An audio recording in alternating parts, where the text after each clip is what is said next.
How's it going today, everybody? Today I want to show you guys a little trick that I use for making chatterbait fishing a little bit easier. As you guys know, a lot of the chatterbaits these days don't come with a bait keeper on them. So it's kind of important if you want to be fishing in grass and stuff like that and you want to just rip the grass off of your hook. It's really important that you have a bait keeper on there. Your trailer is going to start sliding down and you're going to get pretty ticked off.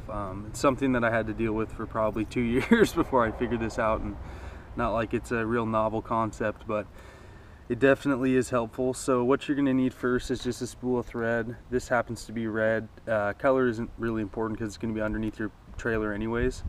And then you're going to need a thread holder, and all this does is really hold your thread, manage it, and help you wrap it around your hook. So I'm going to go ahead and start this off.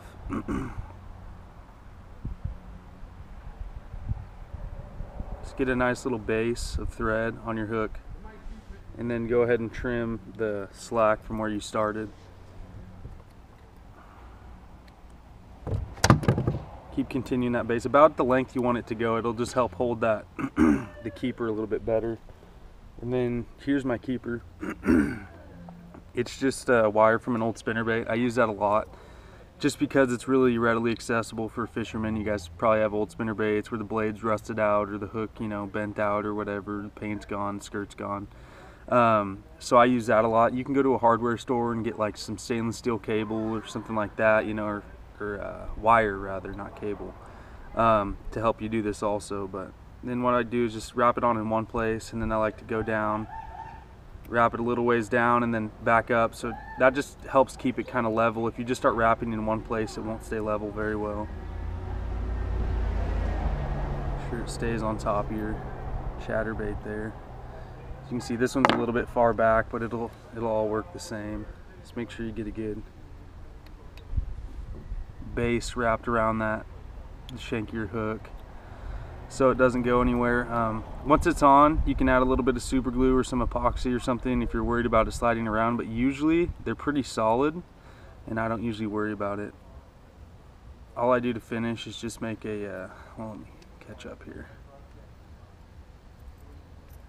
a little bit bigger loop with a couple fingers, wrap a couple times, and then stick my spool of thread through that hole. And then you get pretty much good to go. Go ahead and trim your slack there. And